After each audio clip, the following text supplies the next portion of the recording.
What is going on in our skies? This is over my house right now. What is that? Our military pilots are seeing them. There's a whole fleet of them. Look on the SA. Oh my gosh, dude. They are flying above critical infrastructure and military bases in New Jersey, New York, and worldwide. As the sightings of mystery drones grows to more states beyond just New Jersey and New York, the federal government is under increasing pressure to do something about it. How could anyone speculate or issue assurances to thousands, millions of Americans who have witnessed, the drones, that there is no threat? The Biden administration is scrambling to cover it up. We are still investigating this. Telling people that they were nuts or that they didn't know what they were seeing with their own eyes. It's possible that they could be owned by private citizens. But why don't we know, John? That's the point. Why doesn't the United States government know? It seems silly. I mean, it feels a lot like the Chinese spy balloon. This is shocking. I got to tell you, this is shocking. Okay, and I'm not the only person who feels this way. This was happening at Langley a month ago. Okay, these people are not crazy. They're seeing these things with their own eyes. This is not normal behavior. They are not planes that are coming in one direction. You cannot trust the government to tell you the truth about what is happening above America's skies. So, what do? Take matters into our own hands.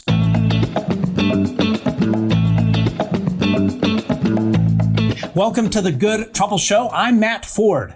UAPs, otherwise known as UFOs, are in the news as drones are flying all over the world with impunity, and the Biden administration is working overtime to cover it up. So here's the question to our mutual friend, Mr. Ford. First of all, welcome, Matt. I hope we have more conversations going forward. Appreciate what you're trying to do. Thank you, Chris.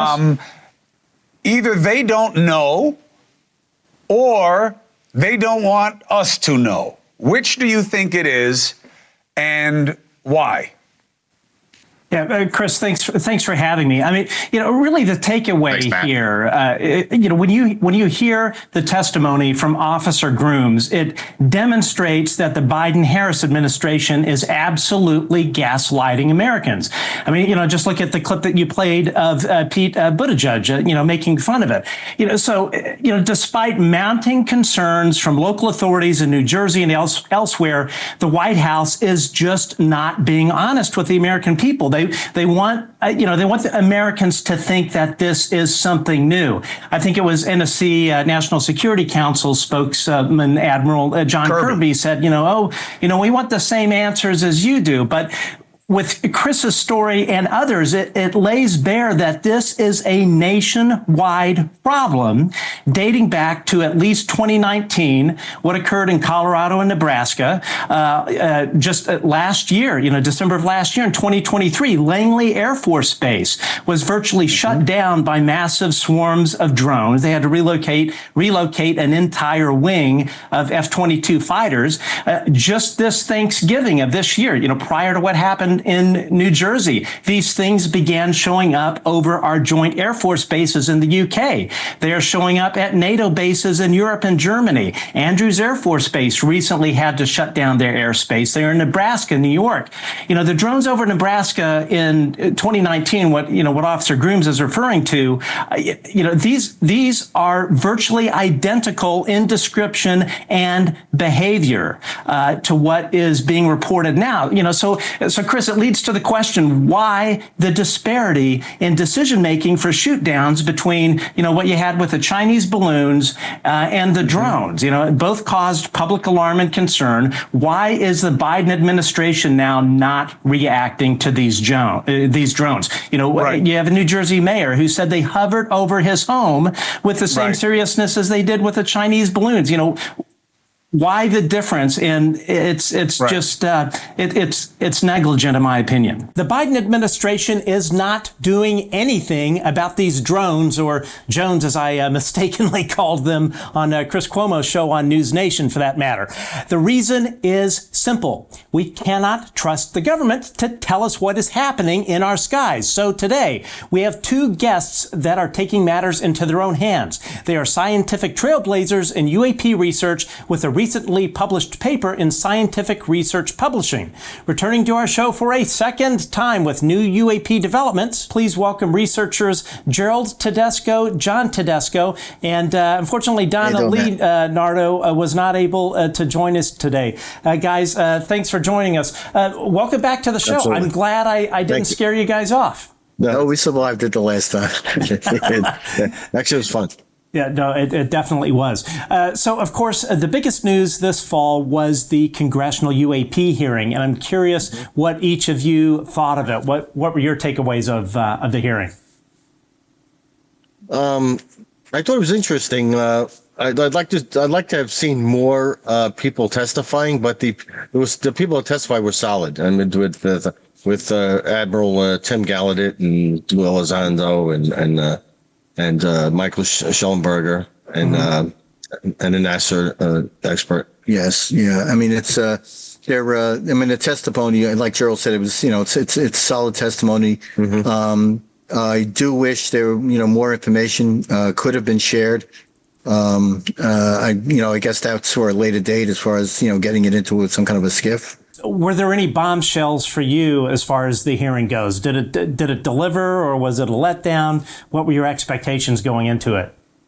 I think it might have been maybe a little bit lackluster, but I can certainly understand why. Certain pieces of information would be very, it's in the name of security and that sort of thing. It's I can certainly understand why it would be. Why it would be protected. Now, the other big news is that just yesterday, your paper Unraveling Mystique, Long Delay Echoes, Anomalous Propagation of Radar Signals Under the Influence of UAP was officially accepted in the Open Journal of Applied Science. So, congratulations, guys. I mean, this... Thank you. I appreciate it. We'll dig into this in detail, but this seems like a pretty big deal, right? I think so. I think the science community is going to be interested to hear exactly what our findings were over a 2-year period, and some of the strange radar anomalies that we've gotten, as well as some of the hyperspectral data, the LiDAR measurements, as well as light. And some of the distortions, some of the chromatic distortions that we've recorded. I think it's going to be an eye-opener. And there have been, so clearly since you guys were on, and I think it's been about 6 months, so you have, yes. you have come across a significant amount of new results, right, that are pretty compelling?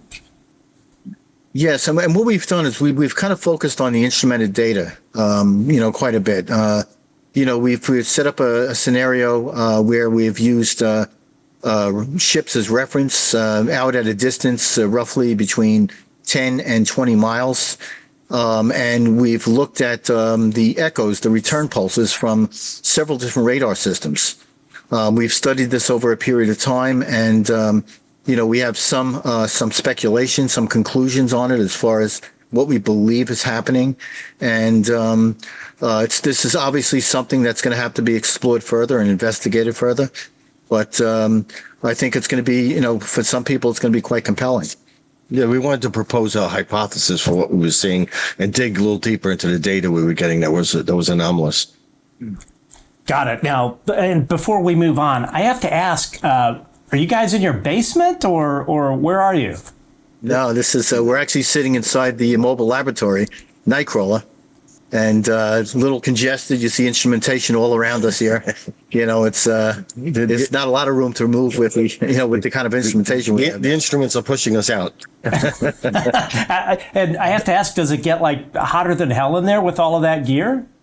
It's got climate control. We got air conditioning and so forth. Yeah, so it keeps it relatively comfortable. Yeah, and then for the instrumentation, we have to maintain a certain humidity level, certain temperature level.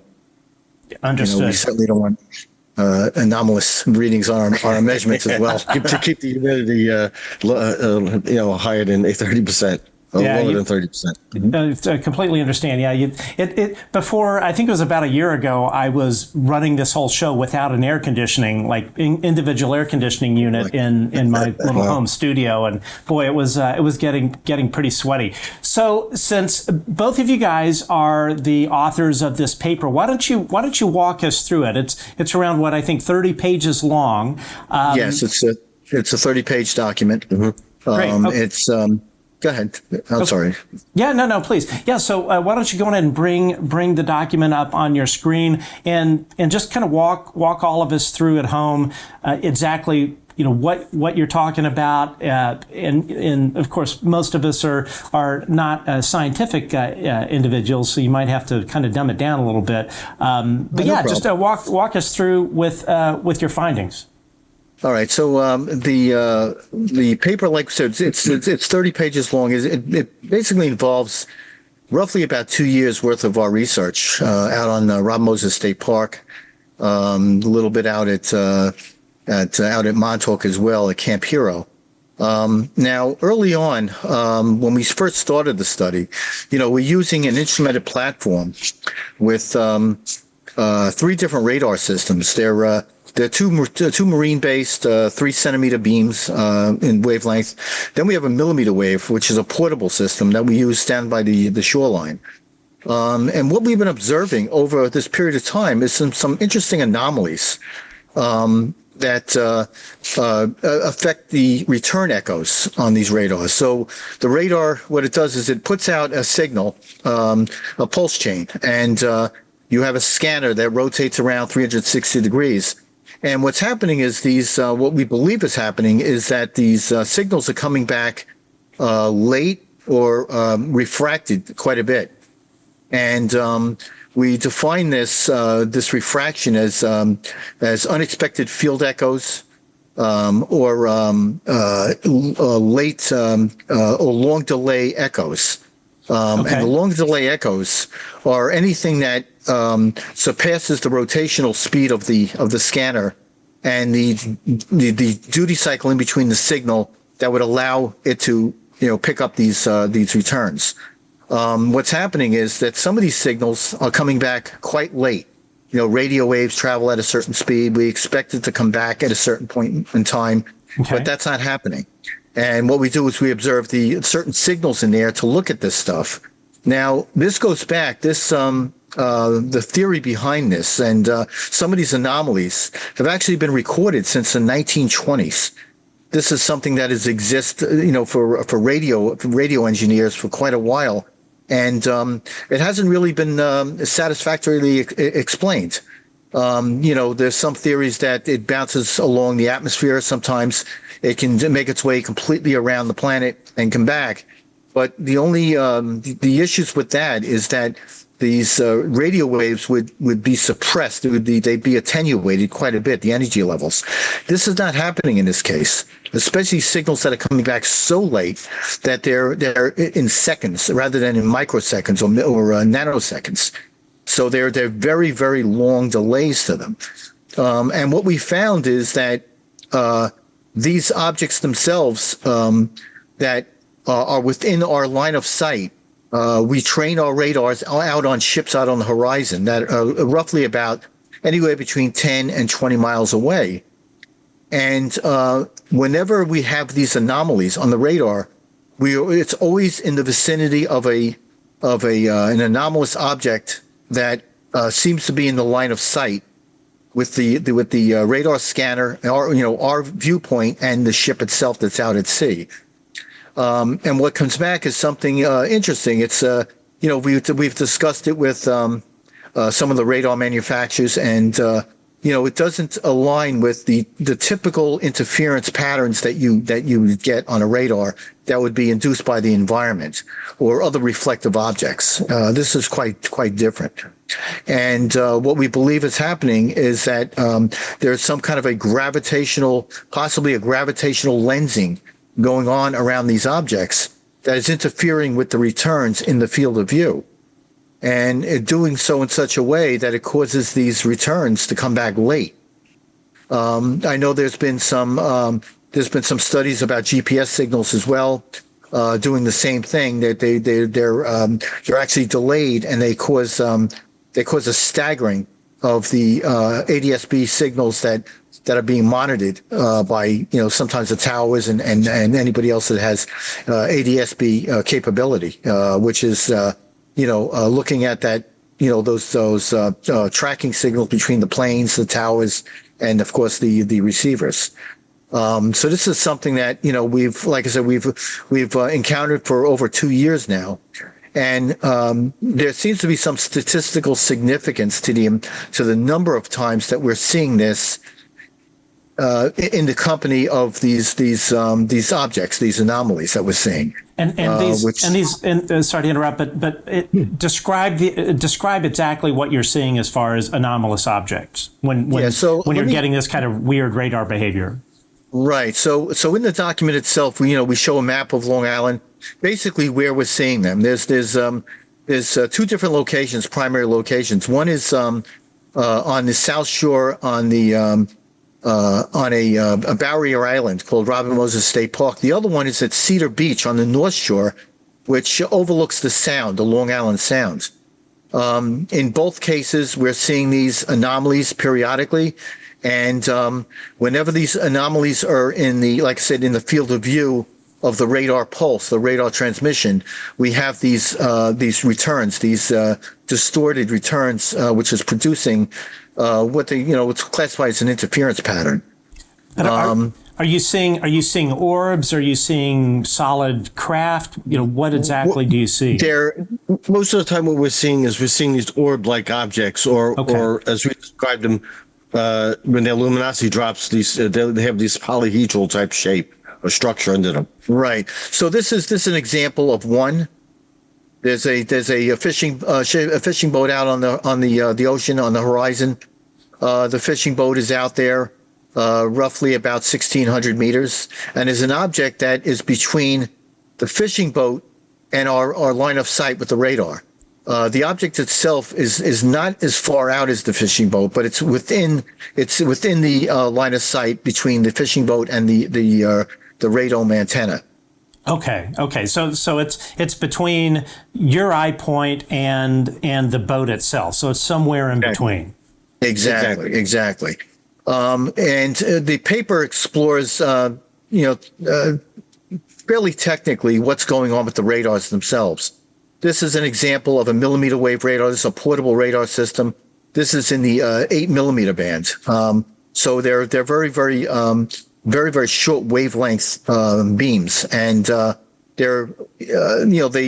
utilize the Doppler effect, which is objects that move. If they move closer to us, it causes a compression, a higher frequency. If they move away, they actually the frequency decreases quite a bit.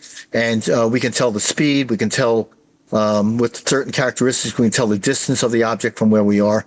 And I won't go through all the detail here as far as how we're measuring it, but this is basically looking at the data on a piece of instrument called a digital storage oscilloscope. So we're providing these timing signals through the radar, and we're looking at these signals in return. Now let me just show you some of the anomalies that we're getting. So this is what we see on. We have a vertical scanning radar, and that's in the geometry is such that the beam rotates 180 degrees above us. Okay. And it's looking at about 165 degrees of sky. And again, this radar is a different system than we're using with the horizontal scan. They're two independent radars, two independent antennas, and they're not synchronized together at all. And we're seeing the same form of interference on both radars when these objects are present. Now, if you look at the screen itself, the display, this is what they call a PPI, and it's a planned position indicator. You see a pattern here. These are multiple returns of an object that's out almost 12 miles, and you'll see that these patterns they seem to bounce across the screen as the radome is rotating around. The third display, the third image to the right, the last one on the right, on the upper image. If you look at the 10 o'clock position, you'll see rings there, and each ring represents 1 mile. Okay. Now between the third ring, which is 3 miles. Okay. You'll see that there's an object sitting at about 3.4 miles from the center. The center is where we're at. What's happening is we believe that whatever this force is around this object, a gravitational lens or some kind of gravitational force, is causing these beams to come back late. And what happens is, as the radar is scanning, they put the beam at a different location on the scope. Not only that, you have multiple echoes. You have an object that seems to be almost like if you put something under a lens, it's magnified at times. So these objects they seem to be coming back a little bit sooner, and that's what you see on the display. So looking at the top right, panel number 3, the top right image there, that dot at the 10 o'clock position, that is a UAP. Yes, that's what we believe is an unknown. That's an anomalous formation out there, anomalous object. We've seen quite a few of them. They seem to have the same basic signatures that we've been seeing over a period of time. And again, when these objects are in this case here, we got lucky. We actually had it on the radar, an intermittent return, but that's not always the case. These objects have a tendency not to show up on radar. And again, we believe that might be some form of gravitational lensing, and that might be affecting radars in general. Any radar that's out there is that you have these intermittent returns or no return at all, simply because the radio waves are not coming back in a predictable manner.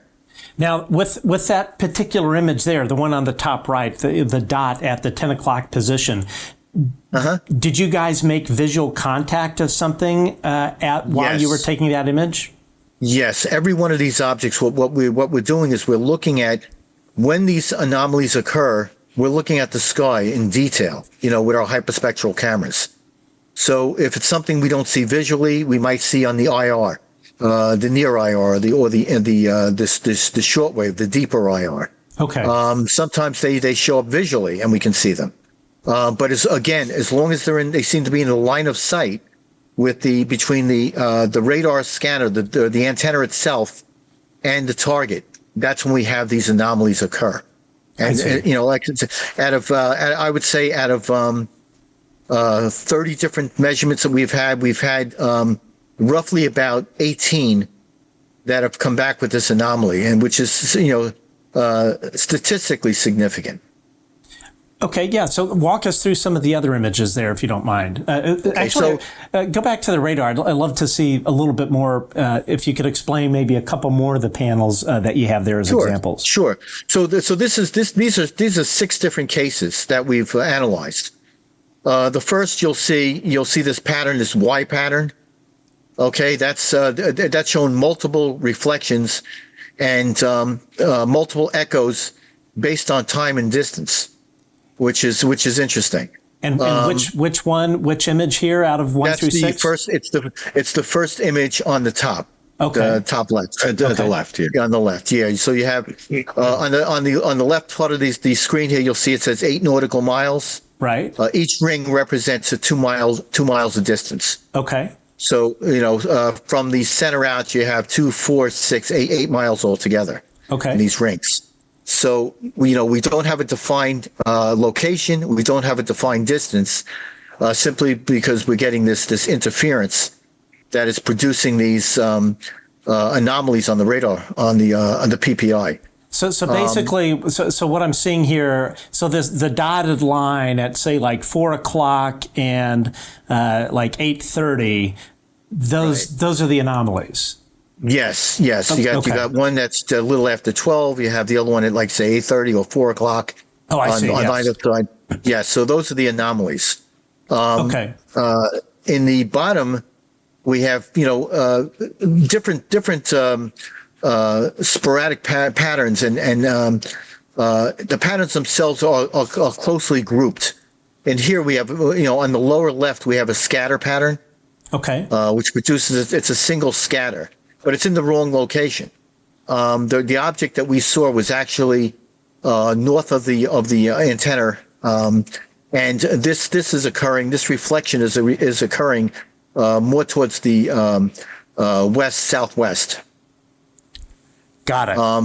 Yep, and the same image just to the right. The middle image on the bottom. It says showing the same or very similar anomaly. This is more concentrated, but multiple reflections again. And then you have the last image on the lower right, which is showing these multiple anomalies. But again, the scatter patterns are all over the PPI.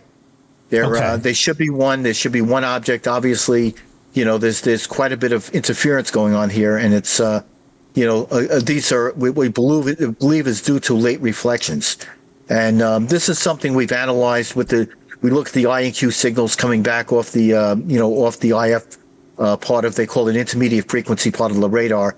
And this gives us some indication of what's going on. Those IQ signals are responsible for giving us a position, a vector position, a location, and of course distance. This is one of the objects that we saw. This is a blue orb of light. There is a ship that is out on the water. It's a smaller ship, and what you see here is the orb that is just over the horizon, over the water. And this has actually moved roughly to the left about 36 degrees from where we originally tracked it with the ship. At roughly about 40 degrees, the interference, we no longer have those interference patterns. And this is what we're looking at here. The ship itself, I'm sorry, I said a small ship. The ship itself is a large ship. It's off to the right. And this object, this is at a point in time when those interference patterns, those echoes, were no longer an issue. All right, and this is an independent, totally independent radar system. This is the horizontal scan. So this is working like a typical marine-based radar. You have a scanner that's rotating 360 degrees of the horizon. And that's the image on the right, the blue radar display. Right, yes, just to differentiate between the two. The radar on the right, the blue, the color image, the chroma image is a horizontal scan, and the monochrome is on the left. That's a vertical scanning radar. Now, what's interesting about this is it shows correlation. We have an object out there that both radars, two independent platforms, are doing exactly the same thing. They're producing an echo, a multiple return echo with delay. So when you're seeing this with these two images, it's two separate radar systems that are simultaneously picking up this interference pattern, while also you are observing a orb in that vicinity. Exactly, yes. And that's where the correlation comes in between two radars, the object itself, and of course the using a ship as a reference. That's what we want. We want a large ship with a large return, a big return on the detection. So you were sending a pulse out there. The ship gives us it's a large target. It gives us a large return, and what we're looking for is anything that anomalous that might be in a line of sight that can cause this kind of an interference pattern. Now, which again. Okay. Sorry. When I'm looking at here, where is the ship on this radar display? Okay, so the ship on this, you'll see this bright area over here. You'll see I don't think you can see my mouse here. So on the northern section at the top of the screen on the horizontal radar, the blue display. Right. Okay. Right. Uh-huh. You'll see a white blister. At the very, very top, like at the edge of the scale? Yes, okay. 12 o'clock, yeah. Yes, okay. That's the ship. Wow. That's the ship. Yes, and so the ship is out, quite a ways. This is each ring represents 12 miles. So we got a ship that's just over 36 miles out there. It's quite a ways. And we had multiple sightings this night. of objects that were out there. And these echoes that we've gotten in one night alone, we had 4 of them, 4 different types of echoes. And I believe.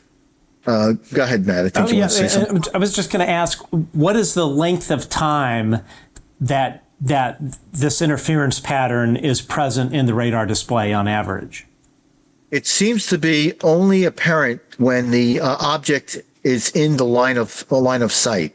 It's obscuring that. Right. And the angle so far that we've come up with is roughly an arc of about 40 degrees. I see. So this is something that we need to explore further. But like I said, it's this is something that we see on both radar systems, and the object is high enough at an altitude where the vertical scanning radar is picking it up and producing a very similar pattern. Does this tell us exactly how high the object is? No. Unfortunately, with these scans here, we were not able to get the radar to get a return on the object itself. If we do get them, they're intermittent at best. Okay. And there are times that they don't seem to be in the same location. But typically, if we're talking about just tracking the object without the interference patterns, if we see the object, we can it'll give us depending on where it is on those concentric circles and what the setting is, the measurement setting, we can determine its elevation and its azimuth. Right. Well, that's predetermined, before we've documented these particular anomalies. Have you ever seen this sort of interference pattern when there is, clear weather, daytime, and no UAP? No. We see something similar, but it doesn't produce the same pattern. Okay. We'll see something that's truncated. It's abbreviated. You'll see maybe a single linear line with maybe several echoes.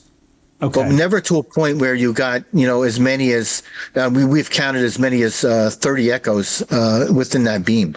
Moving along now. Okay, so there's 2 distinct interference patterns that we've been studying.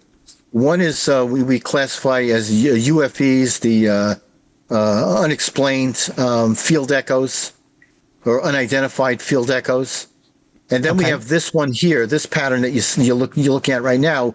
This is what we believe is long delay echoes. This is when the beam is coming back late. And what's happening is it's scattered around the radius of the PPI, the radar PPI. It's what's happening is that the radar makes the scanner makes a complete 360 degree rotation in 2.5 seconds on the scope, and these objects are delaying the returns.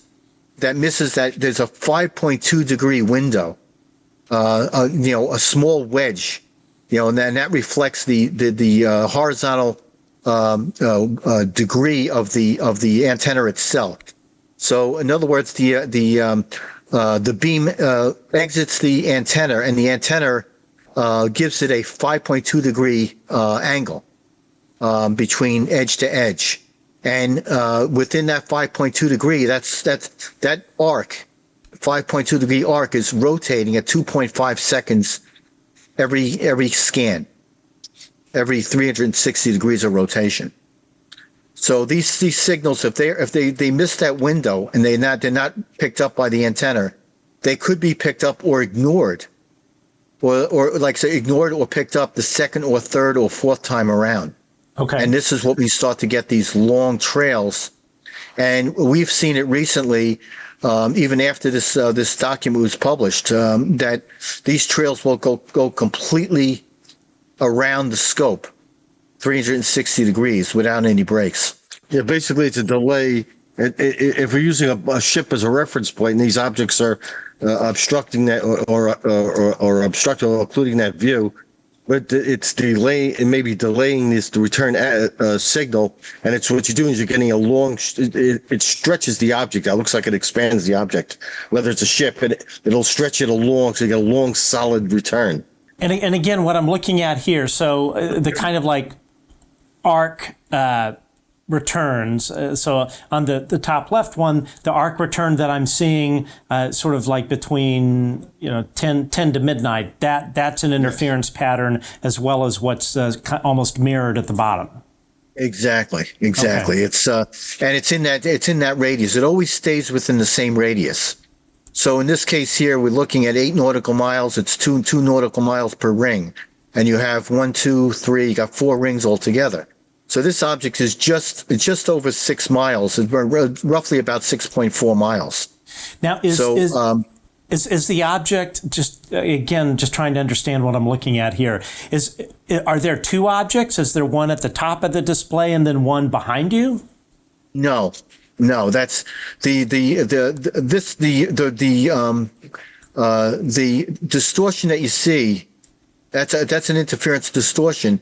That's a late return. What's happening is it's putting the object, the original signal, almost 180 degrees about. Okay. So it's literally painting this object over and over and over again in that range region. And where is the object? So the object in this case is 6.4 miles out.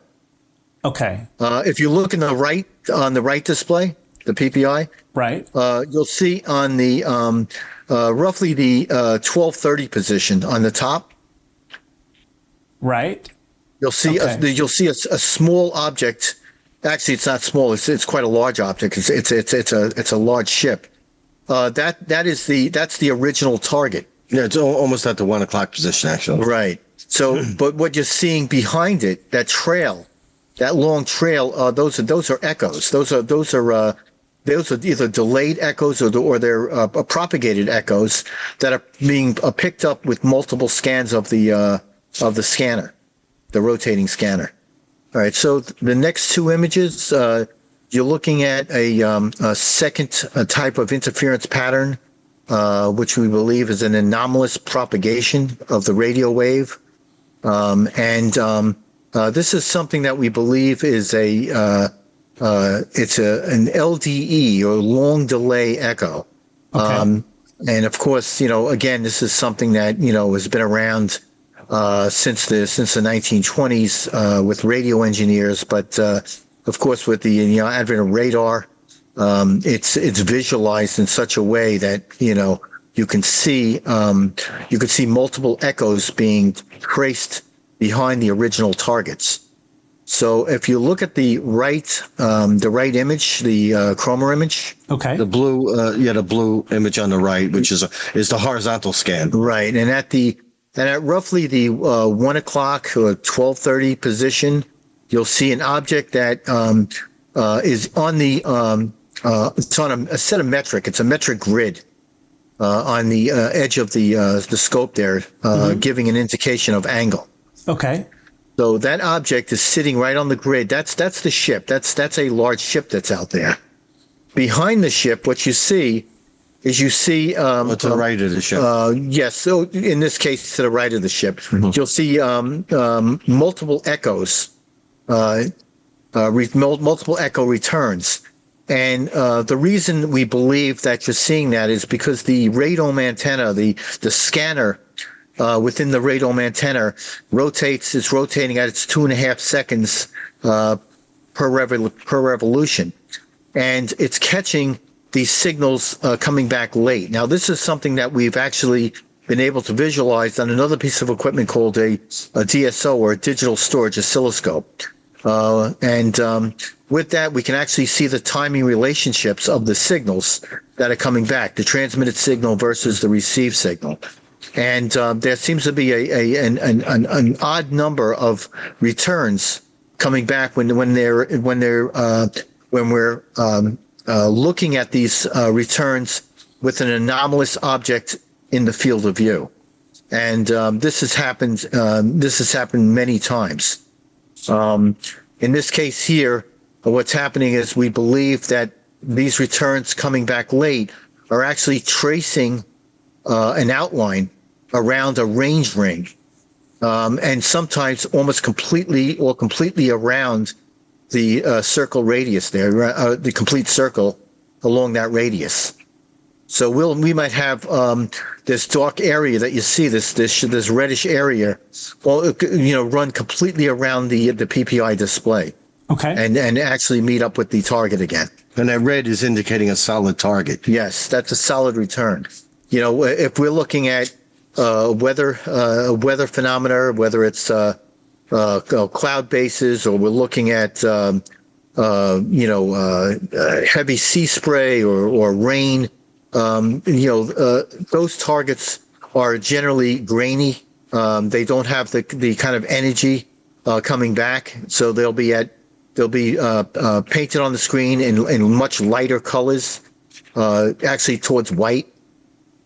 On the left side of the screen, the left image is a completely independent radar system. This is a vertical scanning radar. Okay. And what's happening here is that, of course, we're scanning 180 degrees in one direction, 165 of which is our scanning radius. For the sky view, and if, of course, this is it's roughly puts it about roughly about 20 degrees from the horizon. So anything that's we probably wouldn't see the ship out there, but in this case here, if there's an object that is at least 15 degrees up in the sky, we'll be able to see these returns. Again, these are what we believe to be long delay echoes. Okay. So basically, the radar's scanning out. There's an object in between us and the ship, and what it's doing, it's taking the return echo from the ship and just stretching it out. So you get this elongated, solid return along the circumference of the ring. Right, and this is a form of lensing. And astronomers have been aware of it for a number of years, and obviously the bending of light around large bodies out there, large masses, causes light to bend. It causes red and blue shifting, which is all part of the puzzle here that we're trying to analyze. And the parts seem to be fitting in place as far as our visual indications too, our visual observations, where you see the kaleidoscope appearance around some of these objects. All right, so this is a scan of a large ship out on the horizon, and you'll see you'll see the water line over the ocean there. You right. see in the foreground, you'll see the end of the beach, and you'll see the water. The water comes up is dark. Okay. In the night vision cameras. This is SWIRE, by the way. This is shortwave infrared. So we can see the ship is highlighted. It's a larger vessel that's sitting on the water. That large white target. Yes, that's a ship. That's our reference. That's what we're using in this case. And you'll see just at an altitude of roughly these objects appear at about between 5 and 15 degrees. Okay. You'll see one object above and toward the right side of the ship. Right. And the other one is off to the left and further out. And there's no way these are conventional aircraft. No. We were tracking aircraft through both the dual radars, the small millimeter wave Doppler radar, and also we look at ADS-B.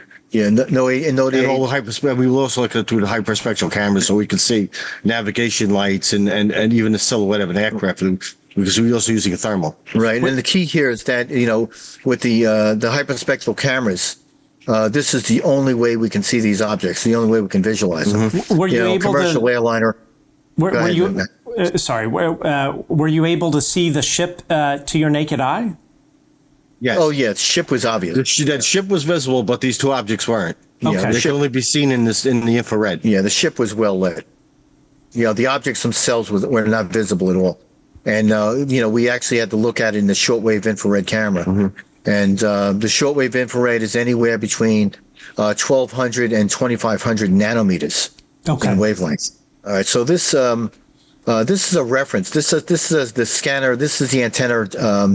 A little bit of the antenna dynamics. The scanner itself and the beam width. So this is a Furuno radar system. In the Furuno radar system, you see this round grid, the circular grid. And to the right of it, you'll see an image, magnified image of one of the encounters that we had, the anomalies that we had. And what I did is I placed the object. You'll see the arrow pointing to the object. The object is actually the ship. Okay. Okay, and if you look at the wedge, the red wedge, that's the angular beam. That's the horizontal beam width in the radar. Okay. So the antenna itself provides a beam width of about 5.7 degrees, and that varies a little bit, between 5.2 and 5.7 degrees. I drew it at its maximum width, at that maximum arc. So this beam is rotating around this 360-degree grid at 2.5 seconds per rotation. So you're getting, of course, you're getting a very fast scan with only a 5.7 degree window for these returns to come back and line up and be perfectly synchronized on the display. Well, this is not happening. It's this beam is coming back. It's rotating around. It's missing these returns. It's hitting some of them late, sometimes multiple times as it's rotating around. Mm-hmm. And we'll see that the in some cases some of the echoes are just missed altogether. And that's not a normal thing. That never happens, except when you're having these anomalies. Right. Yeah, and that's the one of the principal things that we're looking at right now is we're looking at and we want to, of course, correlate a lot more data on this as far as being out there in all weather conditions and that sort of thing. And but it's hard. I mean, these objects are visible or present at at times that it's not optimum to of course conduct a study like this. Okay. But like I said, over a 2-year period, we've gotten quite a bit of data already. Understood. Okay. Okay, so then there's some calculations in there as far as the beam width and the pulse width and the of course the rotational scan, the object itself, and again, we talked about it. The paper talks about potential gravitational lensing effects, and what is known about it, what we believe is happening. The key effects of the gravitational lensing, and I've outlined that as well. And, the bending of course, of the radio wave paths, which seems to, conform to the curvature of space-time as predicted by Einstein in his general relativity theorems. And again, we suspect that UAP might be doing the same thing. That if they're propulsion systems, if there is a gravitational shift or gravitational set of poles around these craft, that they're strong enough to alter the radio waves to cause these anomalies to occur. We see it in light. We're seeing it in the light spectrum as well, red shifting and blue shifting around these objects.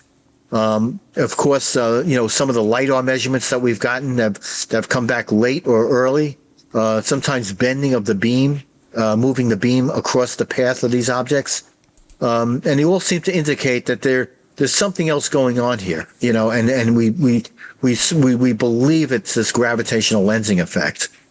The gravitational lensing is also responsible for multiple images or multiple returns. And could this be responsible for seeing different colors of orbs? Yes. Okay. Yes. We believe in that. That has to do with the changing of the wavelength.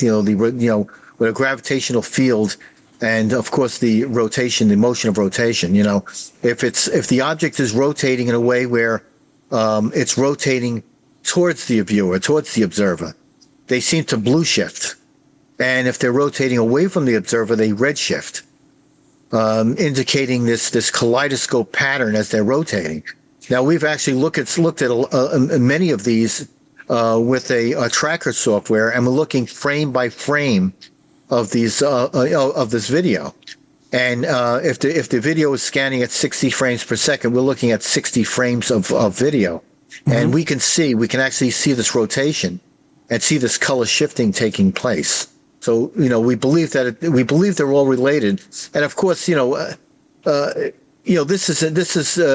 includes everything that's in the electromagnetic spectrum. It's not just light; it's radio waves, it's a thermal energy, it's IR. And this might also account for the possibility of the halos that is seen around some of these objects that the Navy has filmed. The possibility that it may not be cold; it may be a form of gravitational lensing, producing the absence of these temperatures and giving it a cold appearance, depending on whether, of course, you're black hot or white hot. Right. Yeah, that totally makes sense. And what's interesting was we had received a video from a police officer that had a friend of theirs take, and this was an object that was hovering over one of the highways in the mid area of Long Island. It was hovering at 4:00 in the morning. Central Long Island. And it was sitting there stationary, and he took a few second video of it, or maybe a little less than a minute. But it was a very interesting video, and so this police officer handed it to us. We got all the particular details on it. I even talked to the police officer. We talked to the friend of the police officer about what he was seeing, and the object shows the same kind of displays as some of the objects, many of the objects we were seeing off the shoreline, and we see this blue and red shift. Yeah, this chromatic display. Yeah, and like I said, the only way I can describe it is like a kaleidoscope. Sure. But it's very specific. There, you can see two very specific color shifts there. They're red and blue in every one of those objects. You see me red and blue. Okay, so what you're looking at now is a third interference pattern, and this one's very unique. This is during an event that we had at between 2 and 5:30 in the morning. We were getting intermittent returns on objects that we saw over the horizon, over the ocean, and the objects were not very far out. But there were a few objects out there. They seem to be moving about, but we believe that the patterns that are demonstrated here, these wedge type patterns, we believe that they are. They're multipaths. They're ghosting signals. They're multiple reflections of an object, causing this anomalous propagation of the radio waves and giving this very distinct wedge-shaped pattern. What's interesting about it is that they all seem to line up. Now, in the center of the image, the center of the PPI, that's where the RV is. That's our mobile laboratory. That's the center dot. Right. Okay. That's where the radome antenna is, and it's doing its rotation. So these objects are lining up almost like a form of possibly electromagnetic migration. Being attracted to the radar pulses. Right. Some kind of an allure or attraction to the radar signal itself. And of course, we went through the realignment of the radar when this happens. We've adjusted the clutter sensitivity for rain and sea mode, and just to make sure that it wasn't some kind of a sea action, a wave action on the water that was causing it. And the interesting thing about it is that even when we pitch the radar, and we're able to pitch that radar 15 degrees to get it away from away from the sea and away from Earth. Right. We want to get it up. We want to get it skyward. You could see behind the laboratory, directly 180 degrees, almost 180 degrees, about in the 6 o'clock position. Right. Is the same pattern, but that pattern is over the bay, the Long Island Bay. Now the bay doesn't have the rough waters. It doesn't have the sea conditions that the ocean would have. And that's a very that's a strong indicator that it's not related to the water, the ocean waves, the cresting of the waves, that sort of thing. I want to make one more point too. Sure. Is when you see this wedge of objects lining up, it was lining up at the front of where the RV was parked and where the radar was sending out its transmissions. What we saw at the same time that we got this radar anomaly that they appeared is we had between four. We started with 4 orbs of light, one sitting hovering over the water, several, maybe 50 feet above the water. And it was casting a light reflection on the water, and it was changing its elevation. And that one was visible. Yep. And then we had on our central monitor, which also seeing in the IR, we also had 2 other orbs of light off to its sides, and it was in that wedge shape too. They were coming off from the object center on the water, and then these 2 objects above it, also orbs. And then what appeared is a couple more orbs, and then another orb. So we had like a total of 6 of these orbs that were sitting in front of us. Hovering over the ocean, and they aligned with this radar anomaly, this wedge-shaped radar track, wedge-shaped pattern. And you saw these solid targets, the red with the solid targets, constantly shifting their position. Right. Let me explain that too. So what you're looking at, you'll see a wedge-shaped pattern that's white. That white is what they call echo trails. So what happens is the radar remembers the last position of a solid return. The return has to be red. It has to be a solid return before it'll start painting the screen. So the persistence of that target remains there. You can set that persistence between 5 seconds and 30 seconds. So what we did is we maximized that setting just to see what this pattern looked like, and these objects were moving in that wedge-shaped pattern. And actually, we shared. I think the last time we were on your show, we shared some of those videos. The object I think you showed. The orb that was casting a reflection on the water, and there were 4 or 5 orbs hovering above it. I'm pretty sure we shared that video last time. Right. Yes. Right. That's the same video that corresponds to this radar anomaly. Right. I see. So okay. So we've of course we're calling these out as unidentified field echoes or long delay echo interference, a combination of the two. And this radar system, what is the smallest object it can detect? So that becomes a little more tricky because an object the size of a Cessna plane, it could detect the object roughly, I would say, no more than about maybe 3 to 4 miles away, simply because of its small profile. These objects would have to be relatively close. With their presentation, we believe them to be anywhere between 2 and 4 meters in diameter. These orbs. So, yeah, these orbs, exactly. So that would just be within the range of this radar track, being able to see it. Right, and if you look at the range markers too, on the left, the left top, it's showing the maximum range of a quarter nautical miles, and each ring is roughly just over a tenth. So you got 0.125 nautical miles for each ring. I see. Okay. So it's relatively close to the coast. And another interesting feature of this is just to determine if there was some maybe bizarre atmospheric phenomena that was causing us. We actually moved the mobile lab about 1,000 feet over to the right. These to the west. Yeah, to the west. And these objects started filling in the screen again. This wedge formed right in front of the RV and formed the same pattern. We did it again. We moved the mobile lab to the east about over 1,000 feet or maybe 1,200 feet. And again, they were reforming and right in front of the mobile lab again. Right. Amazing.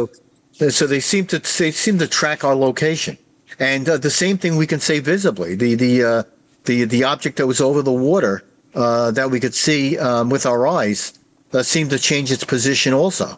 Mm-hmm. So it's something. It was definitely within the line of sight. Right. So again, we're not sure whether this is something that had to do with possibly electromagnetic migration or just that they were fascinated by what we were doing.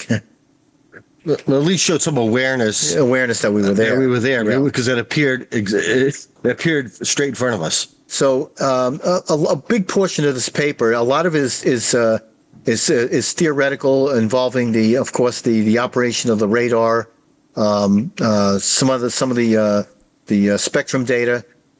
We also what I did want to outline is that we did put together. Let me just go back a little bit. I think it's here. Okay. The anomalies themselves, and I wanted to emphasize that this gravitational lensing does cause a magnification of the signals. I don't know if we can equate it to certain sightings of these translucent objects that folks are seeing, and it seems that some are describing it as a lens over the sky, that you can see everything behind it. They seem to be magnified. And maybe there's a possibility here that that this gravitational lensing is producing that effect. Okay.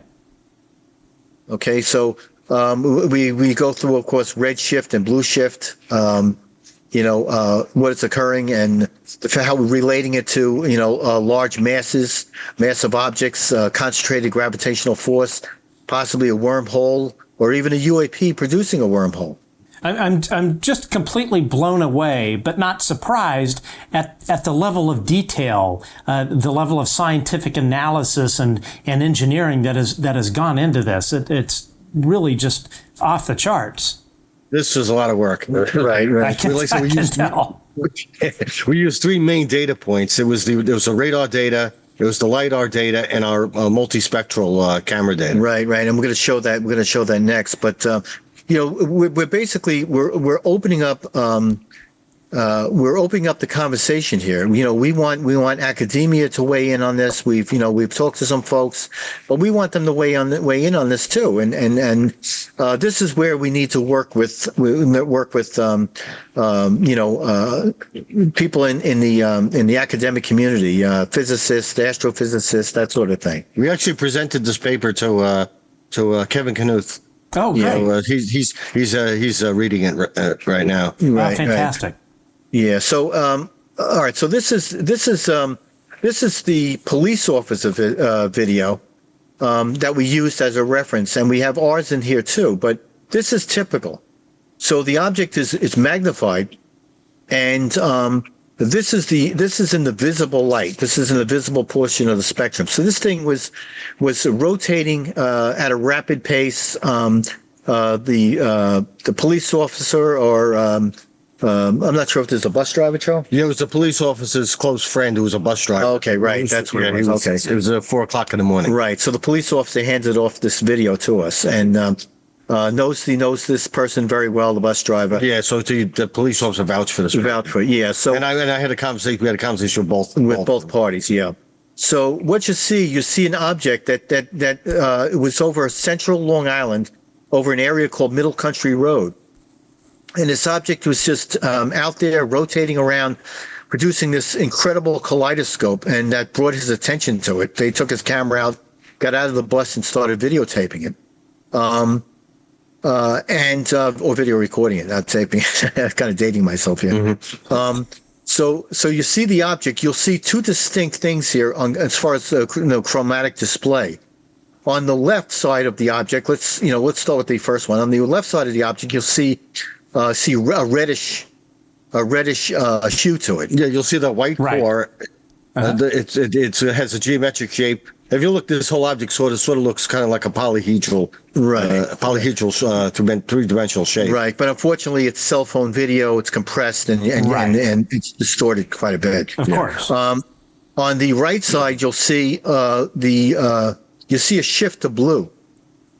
Now, what's happening is the angles between the two top images, the left to the right, you have one on the left that's rotating towards the observer on the right. You see the blue shift, and it red shifts as it rotates away from the observer. On the right side the right top there, you'll see just the opposite. You'll see it's rotating to the left. The left side rotating towards the observer, and the right side away. A blue shift, red shift. And you can see this throughout every one of these images. The thing that I want to point out is that there is some very dark regions in this object itself, which is kind of interesting because in some of the images that we have, they're very, very defined areas of areas where the light seems to be cut off. Oh, missing. Right. Yeah. These little black areas that I'm saying, kind of like rectangular. Exactly. Almost like poles. They almost look like poles. Right. Yeah. Almost like a magnetic poles. Yeah. So there are areas that are the light simply doesn't seem to cross. And what we're wondering is whether this might be possibly the poles of a gravitational generator inside a gravitational field that envelops this object. And these areas that you see are dark are in fact the absence of light. They're absorbing light. Well, they're not producing. They're not allowing light to escape. Right. What you would think, so you've got these other areas of this orb that are producing light. It would be like looking at a ball of light and then seeing a hole in the middle of it. It doesn't make any sense to what you would normally experience in nature. Right. No. And something else we observe too is that these areas, these dark areas, depending on how much ambient light is out there, they seem to be darker than the available ambient light out there.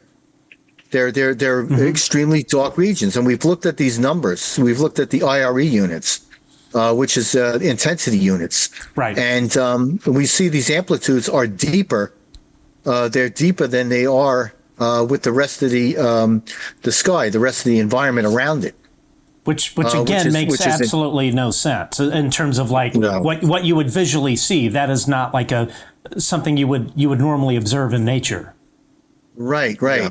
And something else too that we noticed in quite a few of the frames on the left, the second image down, there seems to be two orifices on the bottom of this unit or this object, which are very dark. We see something on the top which is spaced apart quite a bit, and the field around it almost looks like a heart-shaped pattern. Right. Yeah, I see. I see what you're saying. Yeah, it's and you'll see what's from with some of the other images. I'm just gonna move down a little bit further here. So the next set of 4 images on the left, you see this a little bit more defined. The object is rotating diagonally, top to bottom. Blue shifting and then red shifting as it's moving away from the observer, and you see these dark areas on the top of the object, and on the bottom seems to be one area, one open or dark area that again whether it's the absence of light or something else that is preventing the light from crossing that path. Why are the images at the bottom green around the object? The sort of field. So that's a different camera. The cameras themselves are they'll show intermittent shades. Between you got blue on one side, you got red on the other, and you'll have a various different hues in between. As it's turning, you might see that intermittent changing color. Right. But the two dominant things that we see is red and blue. That seems to be dominant. So on the lower left, you see red on the bottom. Right. You see that blue on the top. On the right, you see mostly blue as it's rotating down and away from the observer. And this has been typically what we've been seeing with the analysis that we've done so far. And of course, we talk about the importance of investigating signal behaviors. Right. Some of these hyperspectral signature behaviors as well. Path distortion. We talk a little bit about the key points with gravitational lensing. Path distortion, the slowdown of produced by gravitational lens, sometimes speeding up or magnified, the appearance of a magnified image, or possibly magnifying the radio waves. Path distortion, time delay, And of course, we brought this into a discussion again, bringing up these various different terms and anomalies as well. The alteration of the radio waves, the changes in path. We call it path distortion or anomalous propagation. Multiple images and routes of the radio waves. We see them deflecting off. We actually see the disturbances with other radars, with the correlating data. So we have a vertical scanning and a horizontal scanning radar, and we have beams that are being picked up by both independently from the original beam. And again, because you have two radars, it's eliminating. It's really a multi-sensor observation. You are eliminating the possibility that one is. I know. Debunker Mick West likes to kind of spread this insane theory that some of these Navy videos where they view a UAP are simply due to multiple mil-spec equipment sensor systems failing simultaneously. So essentially what you're doing here is you are proving that it is not an anomaly in the equipment. Right, exactly. And it's a confirmatory method. It's going to like a referee method we're doing. Right. I just wanted to make one comment about that. Mick West saying that the military sensor systems are prone to artifacts or failures. They're not. Those are the highest level of electronics. It's called Class 3 electronics. Those are critical function electronics, whether it's used in the medical field or used in the military, used in NASA. The Class 3 electronics is the top of the line electronics. They can't fail in the field. And both of you that's extremely rare. And both of you have worked with that equipment, correct? That level of mil-spec equipment. This is part of what you do in your normal job. Yes, exactly. Gerald more so than myself. Yeah, I've worked in the military sector for probably about 20 years. Okay, so you have experience with this equipment, and I would imagine part of the reason that it is military spec, military grade equipment is it can't fail because it's protecting the lives of people. Right. It's not prone to failure, and it can't. Like I says, it has to meet a high standard in order to be used. Okay. All right, so please continue. Okay, so again, I highlighted some of the important, the effects, of course, of the gravitational lens, multiple images and routes, signal enhancement, the magnification of the signal itself, into the dependence of the spectrum itself. It doesn't matter whether it's light, it's radio waves, it's heat. Everything conforms to the electromagnetic spectrum. They're obviously different wavelengths, but right up to ionizing radiation. This gravitational lens would affect anything in the electromagnetic. All of those parameters. Exactly, and it's so it's not it's not frequency dependent or anything like that. It's although lower frequencies at least for radar. Can have a habit of bouncing around in the atmosphere, but we're talking about very low frequencies relatively to modern day radar. We're talking about 10 megahertz and below. Okay. The radars that we use are up in the gigahertz. Okay. And of course, the importance of using multiple technologies. In this case here, we're using 3 centimeter, 8 millimeter, which is the millimeter wave radar, which is a very, very fine pitch to it. Its a characteristic nature is to bounce back and give good returns when you're looking at sea conditions or you're looking at weather conditions and that sort of thing. Same can be said for the 3 centimeter beam. That we can adjust those clutter controls. We can actually see the moisture in the air, more or less for a weather application. Wow! So these things are really sensitive. Oh yeah, absolutely. I mean, the vertical radar. We actually can look at the cloud ceilings, and with enough sensitivity, if they're heavy enough, if there's enough moisture in there, we can see right to the top of the ceiling. We can actually watch a supercell build. Exactly. The conclusion, of course, the people that we acknowledged in the paper, and of course the works cited. I would I would, employ anybody that's interested in this stuff to read it. The paper should be out the end of the month.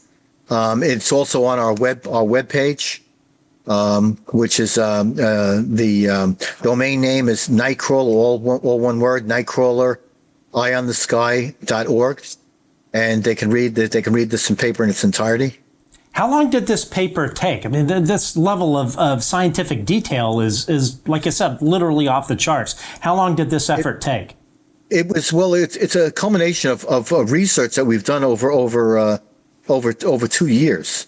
Okay. The paper was, we wrote the paper within the last 6 months. Mm-hmm. Putting this data together, and we've had input from other folks, other specialties, other professionals of course in radar, military, and that sort of thing. So, and I hope a lot of this information comes out. I really hope it's revealed that there's so many stuff that at least maybe points a direction to what might be happening around these objects, and possibly to prove this maybe a type of propulsion system that's being used. Yeah, that would make sense. And that's my hope as well. Other scientists, serious academics are going to look at what you guys have produced and the data that you have. This isn't just stuff you're making up. And hopefully this will inspire other scientists and engineers such as yourself to also investigate this and further back it up. And by the way, if you guys are looking to earn a few extra bucks, I understand that Dr. Sean Kirkpatrick is looking for tutors on how to produce a historical report. I think he got his lessons from some fifth grade writing tutor. But hey, oh boy. I think you guys could definitely help the guy out. So another Thanks thing for the confidence. Right. Okay. Now, when I had you guys on the first time, your research vehicle, the Nightcrawler, that was in its phase 1 condition, correct?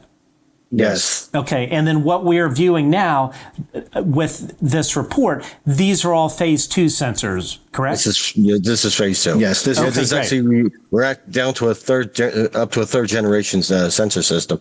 Okay, and that is what's next. So you have a research proposal for a phase 3 initiative called Proposal for a UAP USO Maritime Research Endeavor. What exactly is this endeavor? Walk us through that.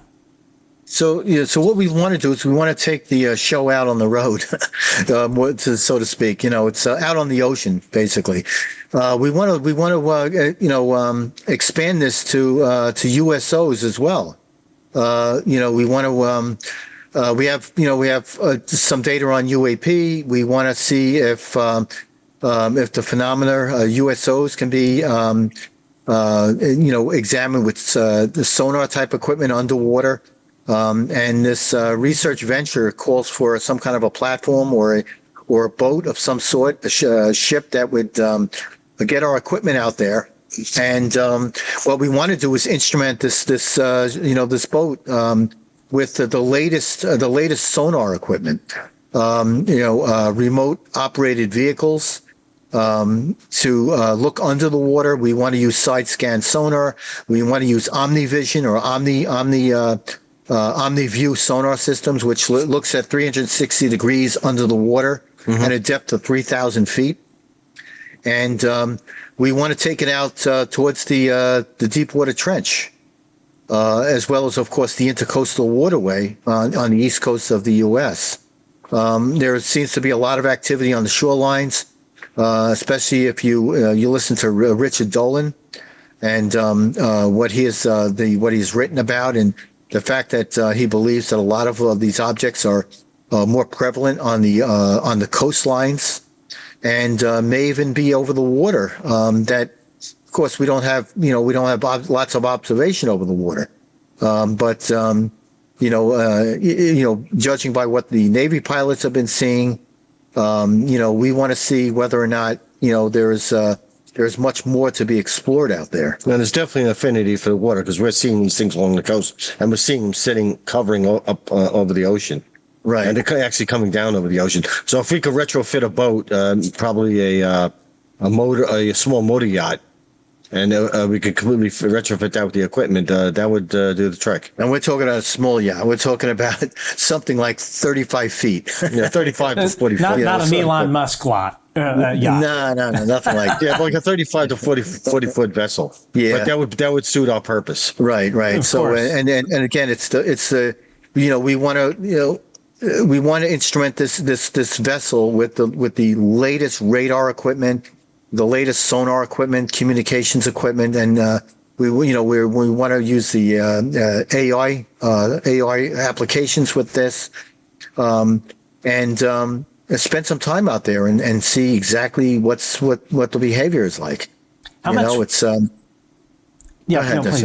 I was just going to say, I mean, this sounds like a costly endeavor, but it also sounds like this has huge payoff. You know, when you were describing it, I was thinking about the original radar images that you were showing that, sorry, the one, I think it was a shortwave infrared image where you had a ship in the distance, and then between where you were standing and the ship were these orbs. So if you had a ship with these sensors, and you observe that these UAP, you could drive right towards those UAP, right?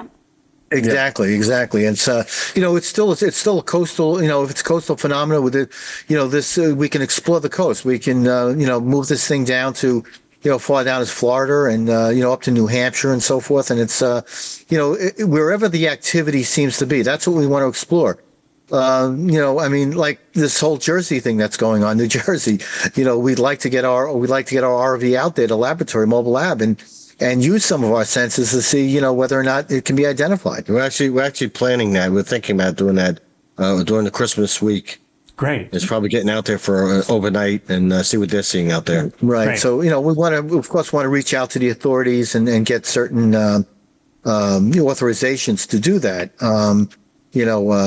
There's a lot of equipment, there's a lot of cameras, and of course, it's, we got issues with, bridges and that sort of thing. So, we want to make sure that that's not going to be an issue of bringing a fully equipped laboratory out to New Jersey. Now, for this phase 3 initiative, are you looking for investors to make this happen? Sure. Yeah. So we actually made 3 proposals. The different costs. They're all cost proposals. Yeah. So it's something that starts out around 175,000. We're talking about, a mid-level, which would be more like, 275, 500 and up to $1 million. And up to $1 million on this. But it's, we're talking about, doing this at the fraction of a cost of a lot of other endeavors. But it's, again, the concentration for us is getting the right equipment. That's not negotiable. We want to get with whatever the expenses, we want to get the right equipment on board. And we've already been eyeballing. That's what's in the proposal. Right. That's why it's more cost effective. As engineers, we know what we're shopping for. And we know what we're looking, exactly what we're looking for to the parameters we're looking for. Right. And we're looking for other folks involved. We're looking for, the support of academia. We don't want to do this thing alone. We want to incorporate, other expertise, other specialties, especially academia. It's we got to get them involved. If we have a maritime laboratory, which is really this next phase, if we could explore out to 100 miles out in the ocean, 50 to 100 miles, I think it would be pretty dramatic. Yeah, I do believe. We have we're confident that we can come up with some very, very positive data on this stuff, and maybe move this thing. Hopefully, help move this thing toward this disclosure. Yeah, I think we're all definitely fighting for that. On the other hand, speaking as someone that is not fighting for disclosure, but trying to block it and gaslight absolutely